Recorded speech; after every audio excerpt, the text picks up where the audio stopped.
SheQuest podcast is heart-opening dialogues for self-identified women on a SheQuest, a movement moving forward, striving to live aware, bold, and whole. Welcome. Hi, SheQuest. Welcome to SheQuest podcast guest series. I'm your host, Estelle Thompson. This series of podcast shows is titled Wake My Voice, Self-Expression as Medicine. This month, we explore and dive deep in the world of self-expression. And for me, that means going beyond seeing our voice as just the words that come out of our mouths and seeing the big picture, expression of one's own aliveness, personality, feelings, ideas through speech and body language and the arts. This month, you're in for a treat as I bring in authors, healers, and shamans to speak to us of the necessity of self-expression in bringing forth what's inside you out and heal and be well. Today, I'm so thrilled to have Anne Bérubé on our show. And I just want to give you a little background on her before we begin. At the age of 23, Anne Bérubé's life was interrupted by a near-fatal car accident and a mystical experience. Trapped in the car, unable to breathe, she had a vision that forever realigned her life's trajectory. Even after this dramatic experience, there was still much work to be done. Subsequent years were marked by chronic pain, emotional distress, and malaise. Her journey of introspection and personal transformation would lead to profound insights around self-healing, happiness, and inner peace. Now, living her purpose every day, Anne is a powerful teacher with an uncommon ability to share her story and insights in a way that awakens the inner wisdoms in others. Her accident ignited a passion for sharing her experience and knowledge, and she has made it her life's purpose to help individuals remember the happiness within them. A lifelong seeker of wisdom, her hunger for learning has led to achieve much formal education, including a bachelor in education and a PhD in comparative French and a francophone literature. Anne's book, Be, Feel, Think, Do, a memoir, was published by Hay House in May 2017 and is also our SheQuest book club pick of December. She feels to me like a sister from another mother, and we often laugh and say that we are each other's alter ego. It's so dear. I'm so happy to have her on the show. Anne, hi. Oh, Estelle, thank you for having me. I'm so happy to be here with you. Oh, I'm so happy too. Here at SheQuest, I always start with the same kind of ritual question. I want to know what makes you feel alive today. This makes me alive.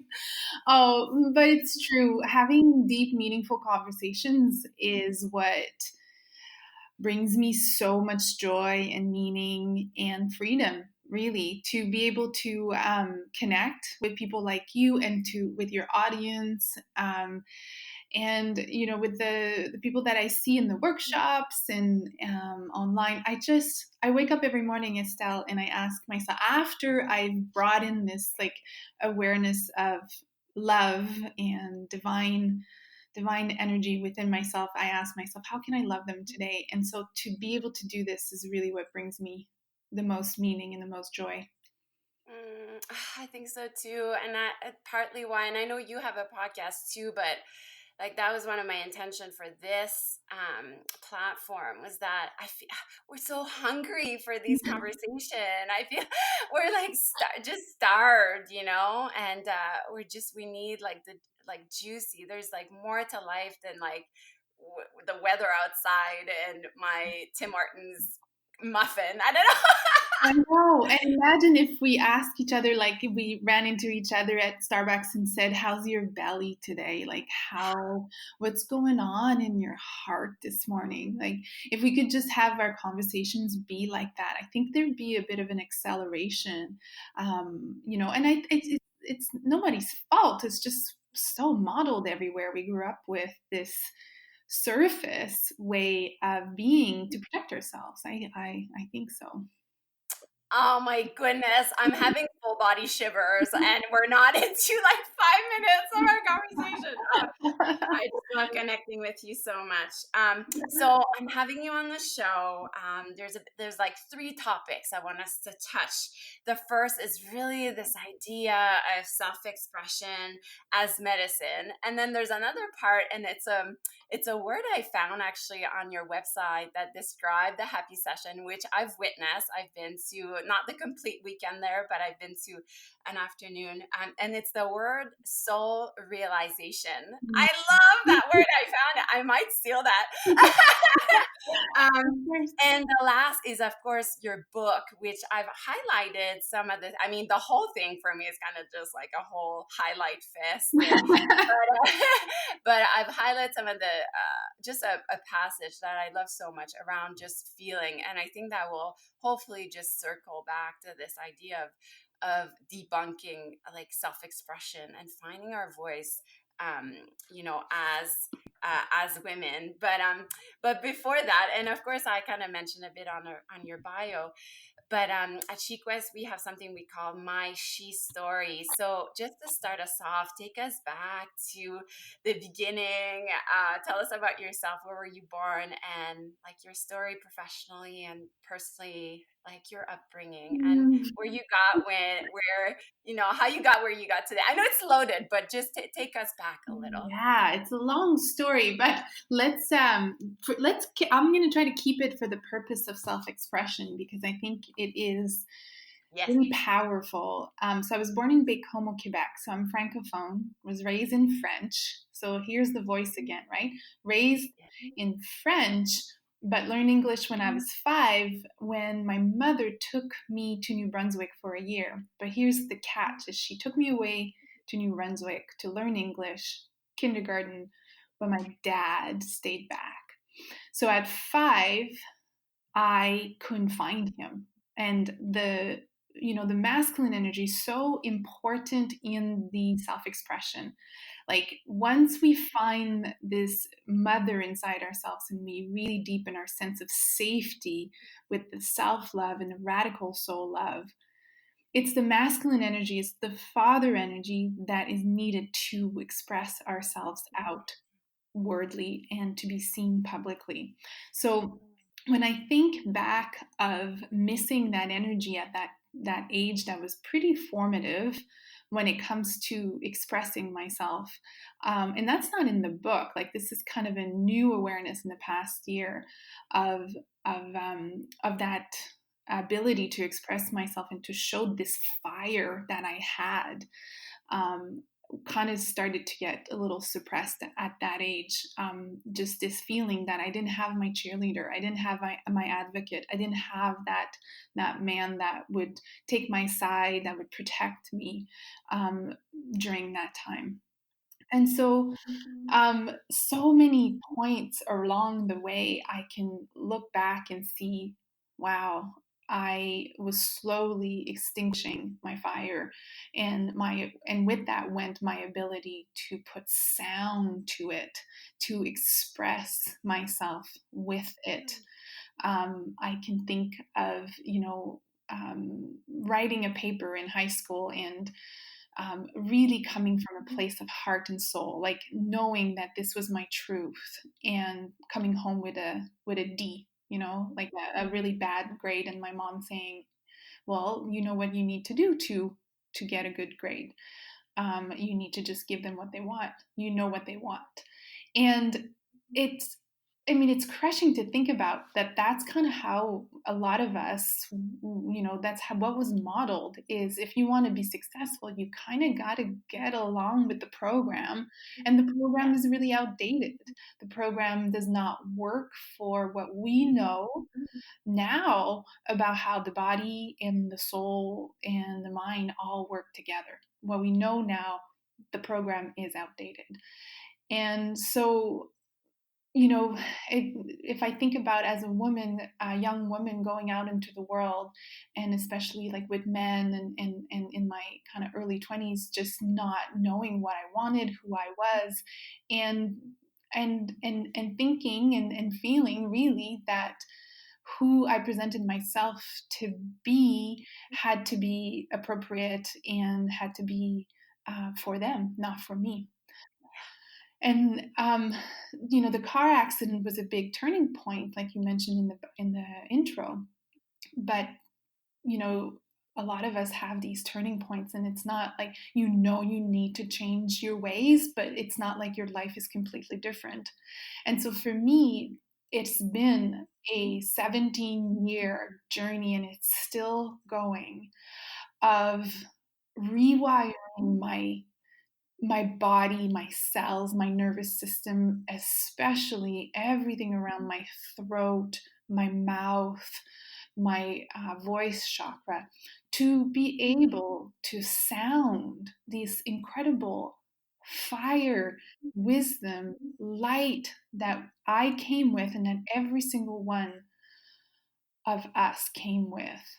And it's been the best journey. It's been to commit to that journey has been the best decision of my life.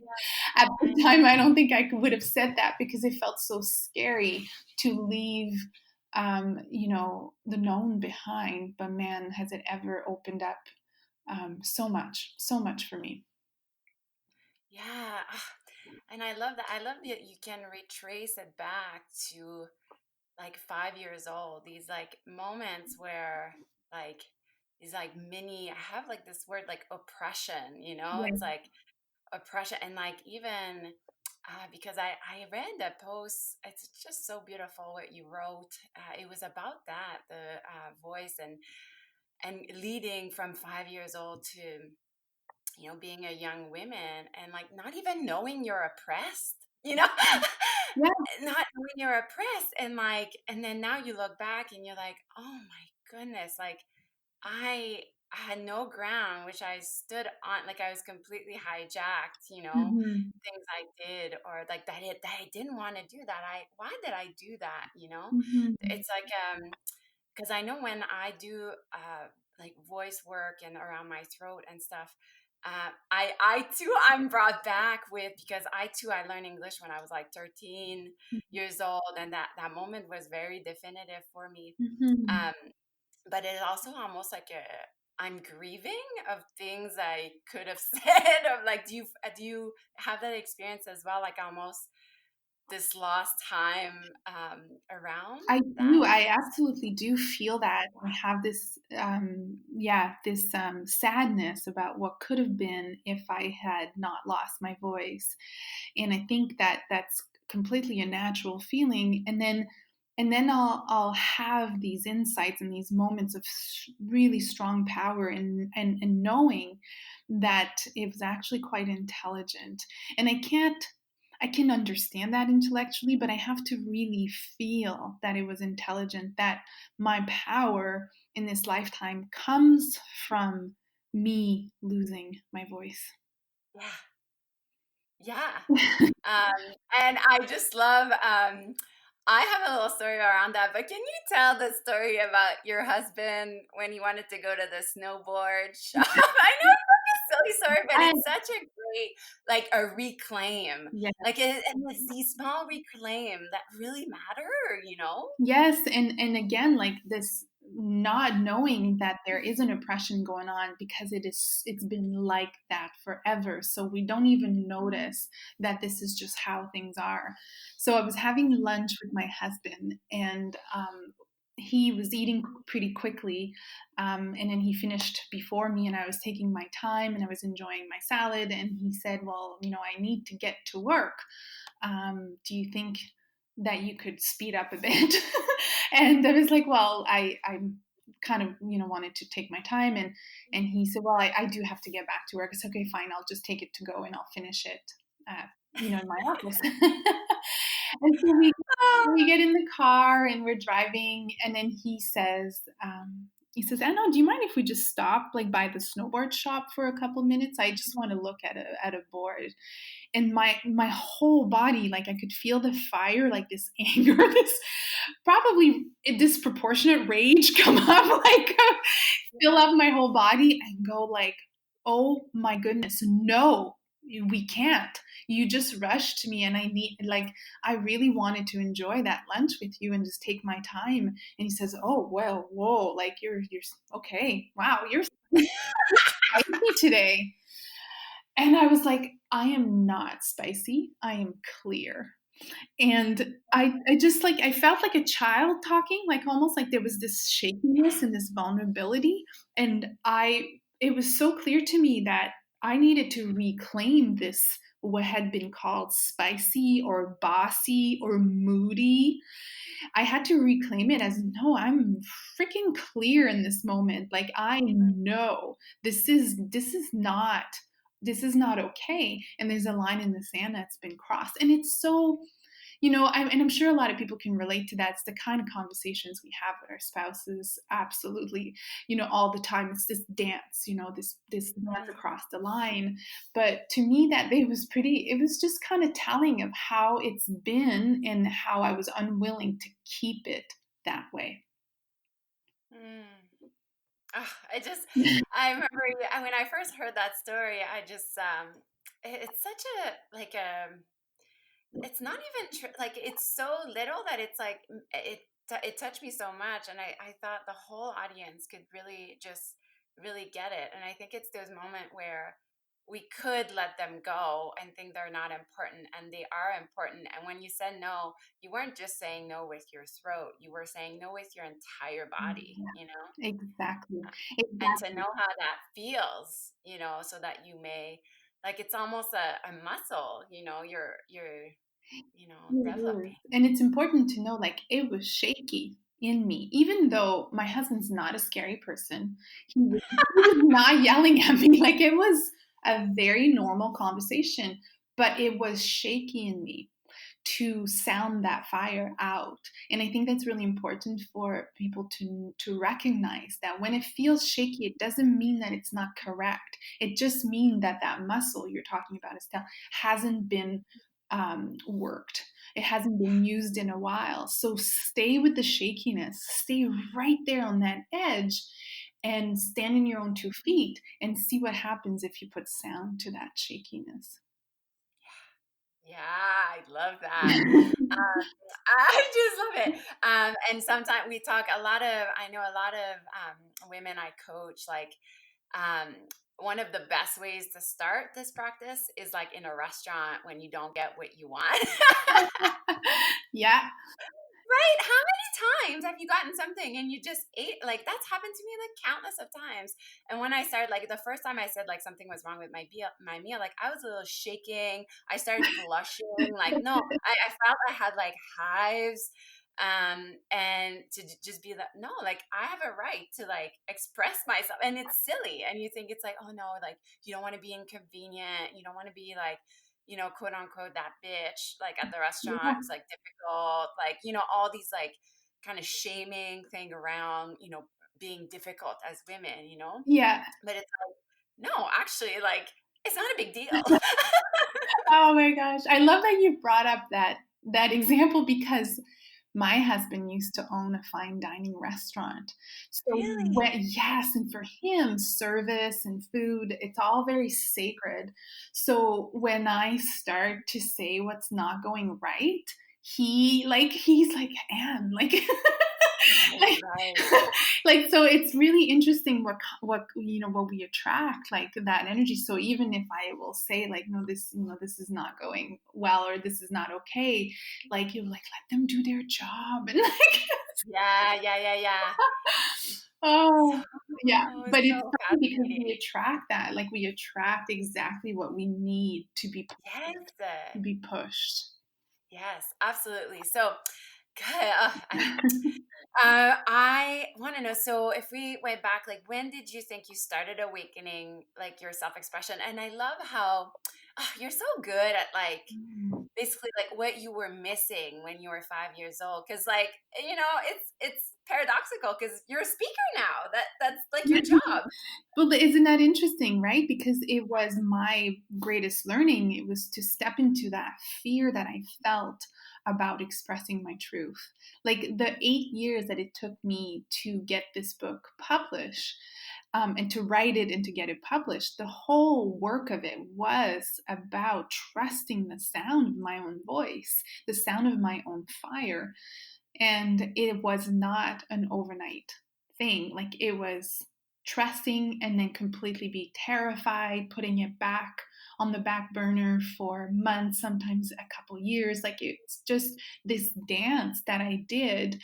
But eventually it tipped into the, more on the side of, I have to do this, because when I stop doing it, there's an impulse inside of me, in my belly, that tells me you have to get back to it. And I know that this would be my greatest regret. My 95th birthday, it would be my greatest regret if I knew I had this impulse inside of me and I didn't listen to it. And so basically the book is the result of listening to that, but it's the dance. It's been a dance of trusting and doubting, and trusting and doubting, and then having the realization and the confirmation that it was right, that my belly was right, that my body never lies. And I woke up to my body. It was 2006. My son was 1 year old. And I talk about this in the book, where I'd been living more from my intellect until that day when I was in a group called Women in Leadership. And the teacher was just so she was so tuned in, and she was so provocative and accelerating with her words and the way she approached the subject, that my whole body had this reaction of, hey, that's enough. Let's stop holding back all the emotions you've been holding back for 27 years. Let's free yourself. Please come home to your heart, and deepen your breath. Deepen your breath. Girl, you have not been breathing for so long. And that day in that course, like, everything shifted for me. I understood how I could possibly maintain or come back to a place, to that feeling I had in the car accident of complete freedom inside myself. I understood that my body was the gateway, that the cells in my body carried my past but also carried my future, that it was not an intellectual venture, which is kind of how I had been living. So that was a big awakening moment. And then since then, it's been about making that my priority, waking up every morning and living from that deep embodied place, following the impulse, which is my fire in the body, and then speaking when it tells me to. Like, there's a real coherence and a resonance now between my soul as it moves through the cells of my body, and then the sound that comes out of my mouth. And that wasn't always the case. And what I'm hearing from what you're saying, like, the story is just so moving. I can, like, feel it. You speak this from your cells and from your bones. Would you agree that really finding your voice is, being able to listen to yourself? Really, like, I always say, you can't find your voice if you can't hear your voice. No, exactly. Absolutely. And it is a listening in a very different way than we were taught. So it is a muscle to practice and to work, because the way that soul and energy communicates through the body is abstract. It's through sensations, colors. It's through feelings, images. It's very different than our intellect talking to us. We can decide on what voice we want, but that's an intellectual venture, and that's only going to take us so far. It doesn't have roots. It doesn't have legs. It's not sustainable. It's like in A Star Is Born, when I love that movie. Jack. Oh my God, I love that movie. It's so good. Yeah, like, I just thought I was her. Like, I was listening to him talk to her like I was her. Like, it was so powerful. But when when he said to her, like on the rooftop looking at the billboard, and he said, if you don't reach into your effing soul, you will not have legs. Like, people want to hear what you have to say, but it has to come from that place of authenticity. And to me, that's vulnerability, because you're going to show up as who you really are, and that's the shakiness in the voice. But man, that has roots and has legs. Like, it will take you, it will be the journey for the rest of your life, and maybe for multiple lifetimes after that, because it is what you're meant to do. It's so connected. I think that there's this decision that needs to happen in our lives at some point, where we say, I am going to trust that more than I'm going to trust my ego, my intellect, my what I already know. Yeah. Oh, such a good movie. I agree. Even the part when he says, like he's in the bar, it's at the beginning, and he's like, everybody in this, in this room is talent, I love Mm-hmm. that Yeah. because that's such, like, I think self-expression in itself, like, people would say, oh, I have nothing to say, like, and it's like, no, everybody has something to say. It's like the matter where you will say it. We all differ. All have a different expression of soul. Yeah, I love that. And I want, so two things. I'm kind of going all over the place here, but I'm curious to know, because you have so many, I think, people that follow you that speak both French and English. So do I. Yeah. And when you were telling your story, like, my story around voice is the same, where, like, I learned English when I was 13, and consequently it's the year that I started painting, like, ferociously. And I always see Mm. it as, I felt I didn't have the words to express myself, so everything went in my art. And it was, like, really, that year was really, like, instrumental for me, because that created, like, a pattern. Like, anytime I didn't have voice for anything, I would just take my paintings, type of thing. um, because I didn't, really could speak English until then. Like, do you see that as a pattern with people that have two language, or Yes. is just like a fluke, or what would you say to that? Oh, 100%. So when I was 5, like I learned English, but then I came back and I was raised in Yeah. French. So all of my baggage is in French. Yeah. So at 20, I left Montreal and I ran from Quebec, forget Quebec, the province. Like, I ran away, like really far away from all this baggage, and English became a shield. English became this protection, because in English I could be detached from my stuff. It was easier to start over in a different language, because it had a different vibration and it didn't have that same edge. So when I started doing the deep healing work when I was 28, one day my teacher said to me, she said, Anne, I think you're going to have to do the next exercise in French. And when she said that, like, I got angry. I was like, I left that behind. Like, I don't want to have anything to do with that. Like, that's how much stuff I had in my body. And she said, but Anne, it's wired in your birth language. Your past is wired in the cells of your body, in your nervous system, in the language that you were raised in. And I knew in that moment she was really right. But man, like, I was so annoyed and it was so intense inside my body. So she paired me up with this woman. Her name is Celine, and she's my closest friend today. This woman was helping her actually at the time. And we sat in front of each other. And then the question, it was so simple. We didn't have to answer it. We just had to let our body react to the question. And the question in English is what's wrong? What's wrong?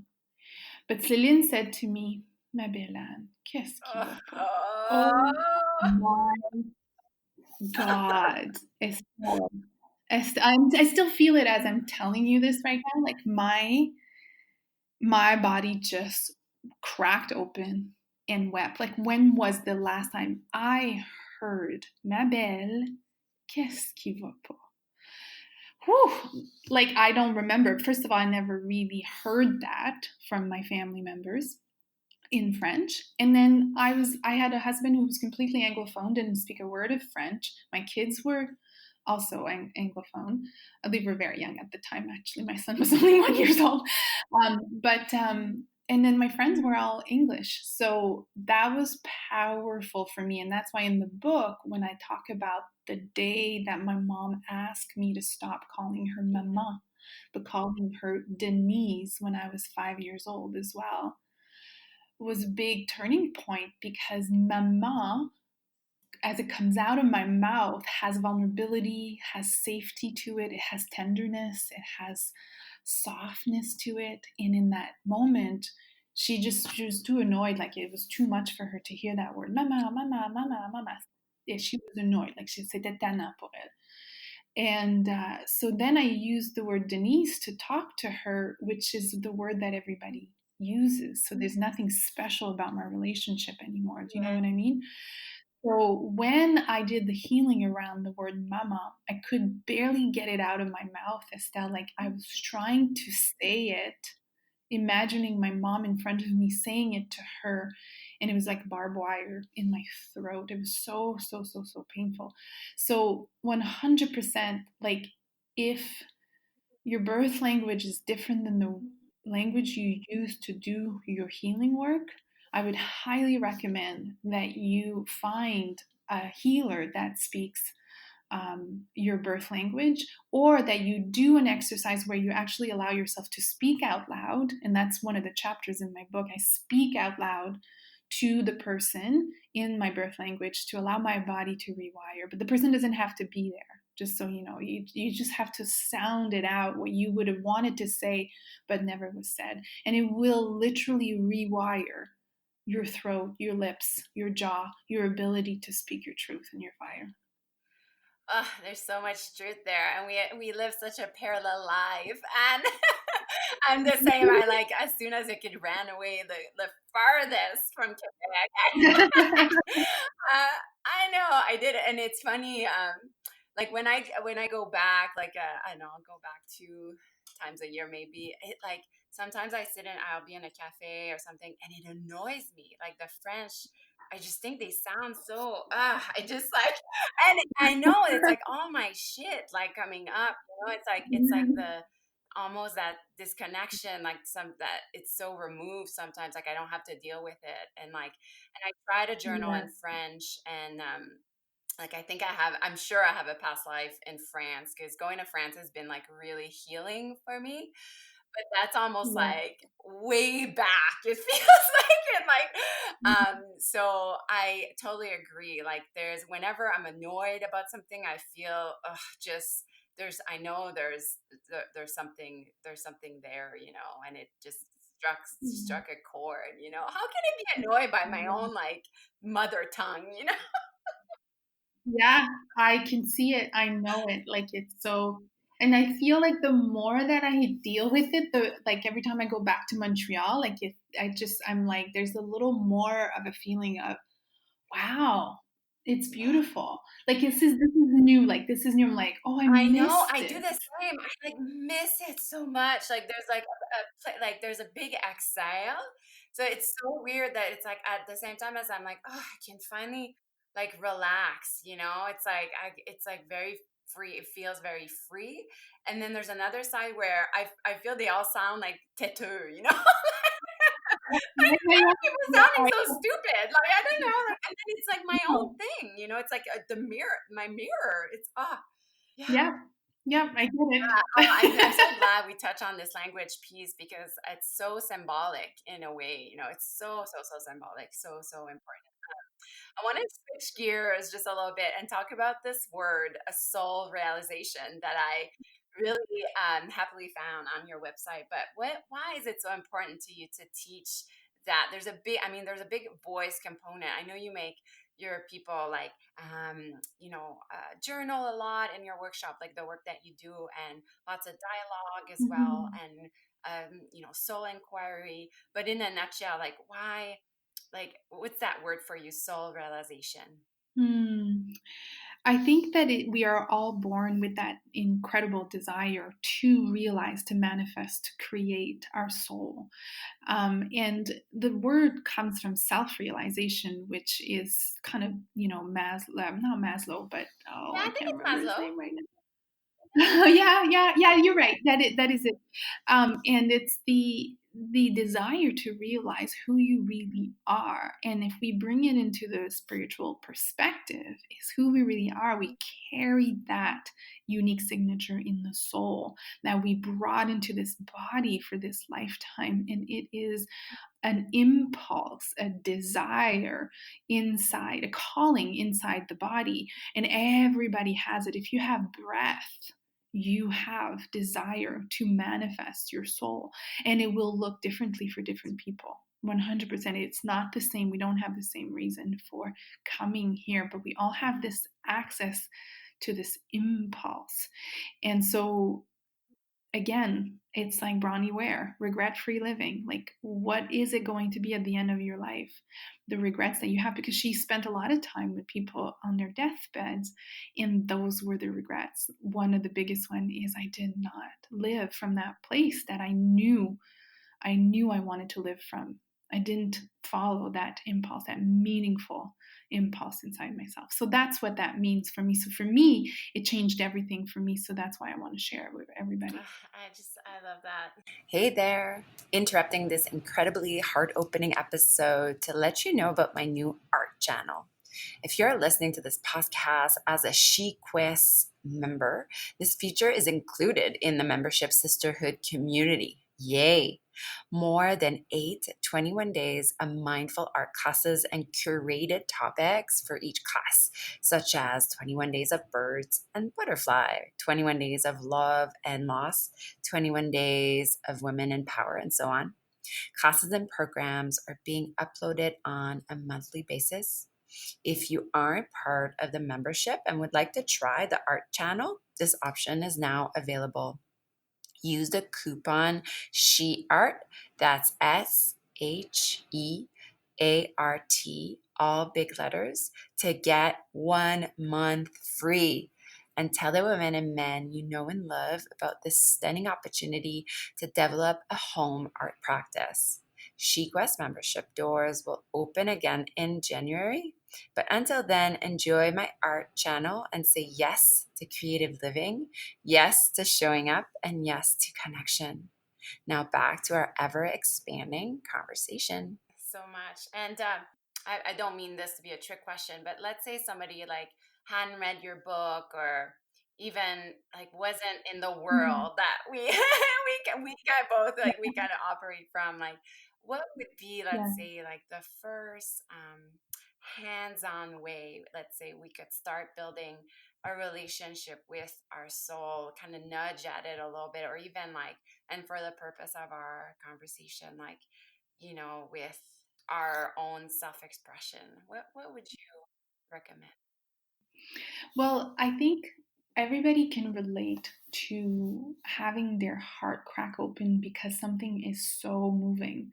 So it could be when you look in your child's eyes, or you watch a sunrise and it just takes your breath away, or you're in your car and there's a song that comes on and you start to sing and there's just tears going down your cheeks. And it's not for no particular reason, you're just moved. And the energy, the impersonal divine energy like that grows my fingernails. It's the same energy that grows your fingernails. So on that we can agree that we don't have to have a belief of God or an understanding of spirituality. We just have to agree that we are propelled by a life energy that we all share. And when that life energy moves through you, it informs you and it wants to be expressed. And so, in that moment when you're in awe or you're in enchantment or incredible laughter, you feel your body come alive more than you've ever felt it before. In that moment, that's that same life energy that moves through you and me that is pushing through and is saying to you, you are this. You are this. And so allowing yourself to take in those moments and know that the meaning that you attach to them is true, is, I would say, the beginning of the journey, whatever. And it could have happened to you 20 years ago, and you're just remembering now how important that was, and you put it aside and you didn't value it.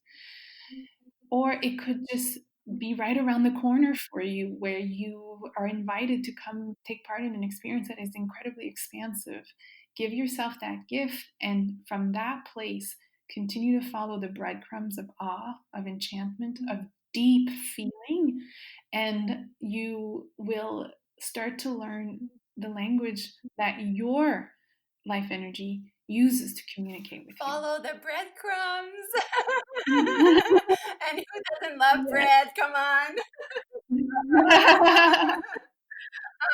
And to not wait. And I'm holding your book right now, which, by the way, if you're listening to the podcast, it's really a must. I think I read it in like a day. I was like traveling an entire day, and it was just, I just devoured it. And as I said before, the whole thing is highlighted. But I want to touch on the like, and I love how you speak so eloquently, and all these little moments sometimes like this morning, my son was just, it was so, he was all dressed up. He was waiting for the bus, and il était dans la lune, you know, he was on the moon. And I just Yeah. looked at him, and I didn't want to break, because, you know, because usually in the morning it's like, chop, chop, chop, let's go. And he was just so sweet. Yeah. And I just felt so grateful at that moment that here's my son, and like he was healthy. And these moments, they just open you up, you know. I could just cry just thinking about this moment, you know. It was, um, Yeah. and if we can open Yeah. ourselves to these moments like more, it's like they're there, and to not wait. And I just want to read something from your book. It says, I want to say here that we don't need to wait until we are so numb to ask for help to begin the journey back home. Not wait. Mm. And just these What page is that on? it's page 124. Okay, that's good. It's good. And like, and too, what came to mind when you were speaking was a question I often ask. The first question in most of my SheQuest like workshop is what did you used to love when you were a kid, like a young girl? And oh my god, the most awesome things come up, like hair in the wind biking. You know, remember biking Mm. when you were a little girl, and how like the freedom you felt, or like calling somebody and saying, want to play? Like, I love Yeah. that. Like, you called me, I want to play. And like, this remembering is a lot about exploring, and about like, it's so playful, you know, to develop a Mm. relationship with your like self-expression. And one of my favorite is like, remember how we used to lip sync? Oh my gosh, yes, so much. And like, I don't know about you, but like, I didn't know the words in English. So Yeah, like, same here. Yes. Oh my gosh, with the New Kids on the Block, like we would do all the songs in my basement. I get it. Yes, it was, and 100%. like, just like giving her, you know, and it's like, when's the last time you lip sync? Like, when's the last time you were on your bike? Like, when's the Yeah. last time you called somebody and said, want to play?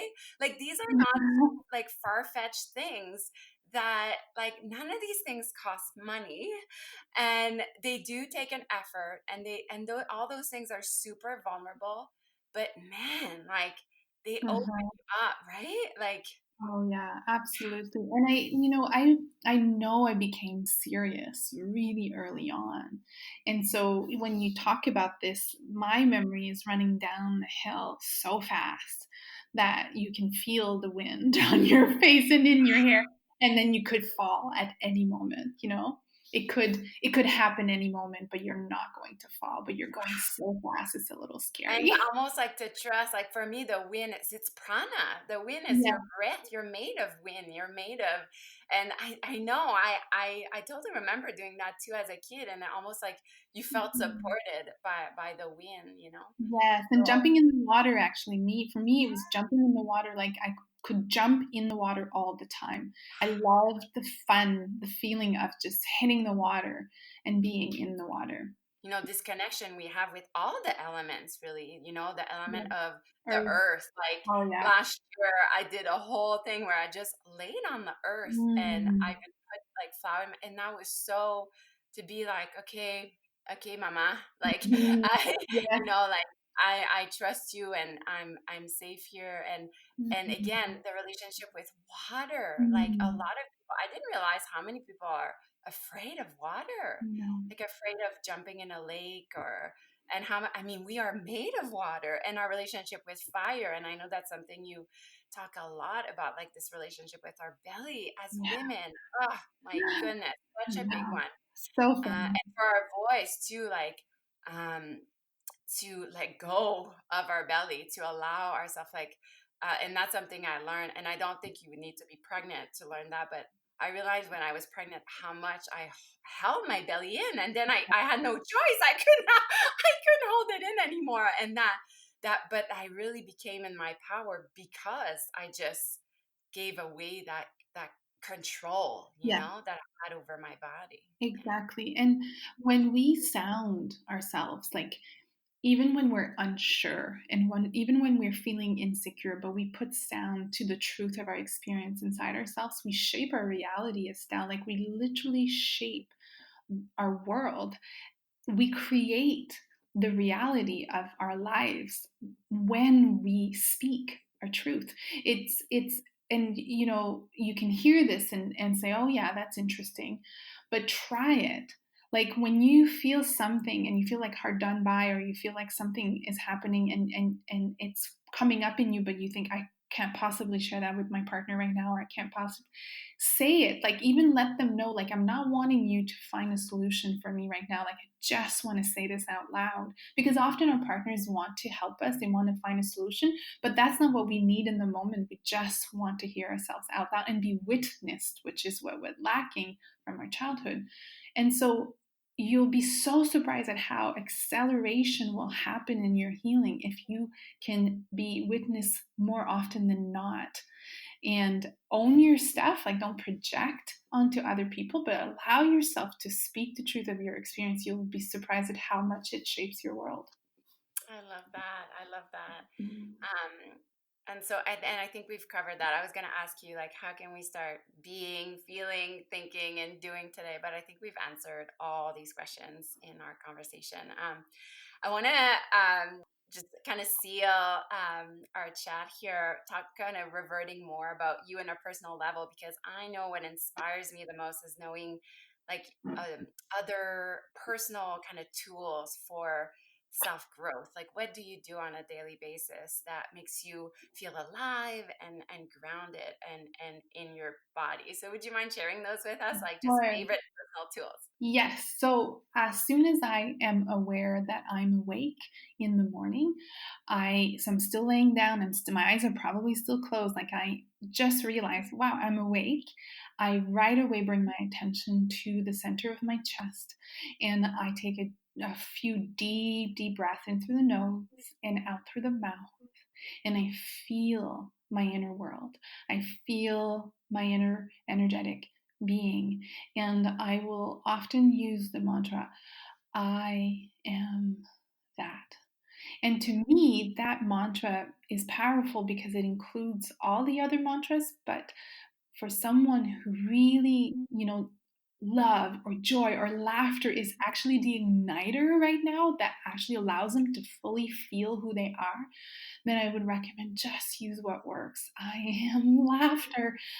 Oh, and feel laughter move through your body. Allow yourself to just be in the presence of the animating principle inside yourself, however that looks for you. So for me, it looks like I am that. I breathe in, I am, and I breathe out, I am that. And you're literally still in your bed I when you do am that. still in my bed, and I will not let my thoughts come in and try to take over this sacred moment. It will it will really direct the tone of my day if I allow myself to do this at least for 5 minutes, but I could do it for half an hour to an hour if I wanted to, if I have time. It really all depends on what time I wake up. But Yeah. I don't wake up with an alarm anymore. Like, I do not do that. So I just allow myself to wake. And because my kids are a little older, they do wake after me now, but they used to wake before me. So then I would just, like, I know they were awake, so I would just do 1 minute, right? Whatever you can, but allow that to be and feel the very first thing you do every morning. So that's my mantra. And do you have other like soul rituals that you do throughout the day or the So morning if one? I allow, like, I live my life moment to Yeah. moment from that place most of the time. So for me now, it's like I will catch myself being kind of misaligned, but the way that I make sure that that stays that way is every time that I have a free moment. So even if I'm in the car, I'm at a stop sign, or I'm brushing my teeth, I go to the bathroom, I go back to that space inside my heart to remind myself that this is where we live from. This is it. Like, this is where everything else you will do today will come from. So I find that the car is an easy one to do. Like, you're at the red light and you just take those deep breaths, feel your heart, and just be present. I need to move every single day. I absolutely need to move every single day. That allows my energy to stay grounded and to feel free. To feel free. I feed my body the food that it likes. Like, that's so important to me because my soul chose this body for this human adventure. And in order for it to be in resonance with the soul, it has to be fed what feels right to this body. So that's been a journey as well. So that's really, really, really important. Amazing. Thank you for sharing that so much. So the last little bit, they're kind of like fire questions. As kind of signature questions. I've changed in a bit, but I think I know the answer of that one. Your favorite mantra would be "I am death." Then I am death. That. I know. That. I know. I know. Us French with the H. Do you have a favorite flower? A daisy. It's my grandmother's favorite. It was my grandmother's favorite. Still is, I think. Yeah. Favorite movement practice? So I like TRX. I know this sounds so jarring. I like TRX and kickboxing. I'm earthy, Estelle, so I Yeah. need that. Yeah. Yep. Amazing. No, I love it. How about a favorite book that you've read? Maybe we keep it to self-expression because we were into that today, or about like voice. Yes. Actually, I'm going to say The Impersonal Ooh, Life. I'm gonna write that down. By Joseph Benner. What's the author? Joseph Benner.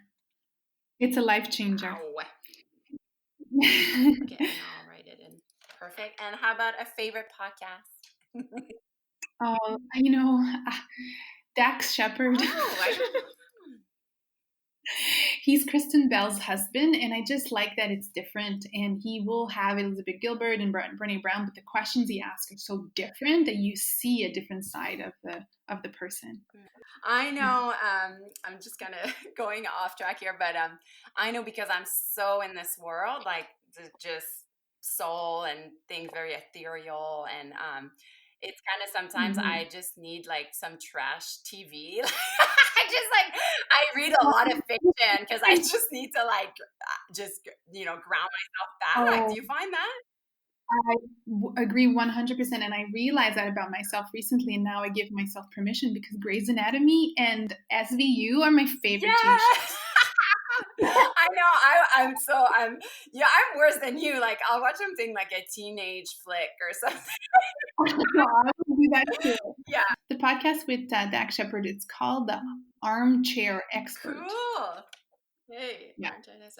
Um, And then a favorite show on Netflix, you just said. And what about coffee, tea, or wine? What's your favorite like beverage? Oh, it's bulletproof coffee. Ooh, love that. Love that. I go to bed at night dreaming about What? it. I do wait for my bulletproof coffee in the morning, but after I have a big glass of water Yeah. before, though. Yeah. Awesome. Love it. One last question, and it's a bit of a loaded one, but I know you can take it, Anne. You're pretty good at this. Knowing what you know about the power of self-expression, what do you wish women knew about its magic? Oh, I want to say that you can trust yourself more than you think, that you absolutely know the truth. You really do. And there's been so much um, conditioning around manipulating it, negotiating with it, compromising with it, that half truth, smallness is the way to make it in this life. All that is BS. And my wish for you is that you trust yourself 100% more than you do today, because there's so much room there that gives you access to even more magic, more freedom. To me, the magic is in the inner freedom and in the incredible meaning that life takes on once I remember that. So that would be my message. Ah, you're an inspiration. I have so much admiration for you, Anne Bérubé. Thank you so much for being here with me and with all of us at SheQuest and beyond. When you were speaking those words, I wrote our next Instagram post. It's going to be a little meme, and it says, "Smallness is BS." I love it. I love it. Yes. Amazing. Lastly, where can we find you? How can we support you? Well, everything's on annebérubé.com, and I am on Facebook and I'm on Instagram mostly. So I love to interact with people. That's where people can find Yeah, and me. I'm not doing any retreats in 2020, so I've been actually putting you in my newsletter. And so tell us about the Happy Session in March. Oh, wow. Yeah. So, the Happy Session is my signature program. I've been doing it for, about 8 years now. And it's, we take 2.5 days and we dive deep into the soul, and we don't leave any rocks unturned. So we allow ourselves to see what's been in the way, so that we can reclaim that fire, that meaning, that soul that we came here to express. We do it through meditations, conversations, deep, meaningful conversations. We do it through exercises, writing, and then we have beautiful guest speakers like you that can allow us to go deeper with that work, with your beautiful presence, your joy, and your movement. I often think that you are just the other elements of me. Like, we are both mirrors of each other, but we're using different elements, and so it feels like a true sisterhood when you come in and share your brilliance with us. So I do hope that you can do that again and again and again. Yes, well, it's such a privilege. I feel the same way. Feel the same way. Thank you. Bisous and je t'aime. Bye. Je t'aime, je t'aime, je t'aime. Thank you, Estelle. Bye.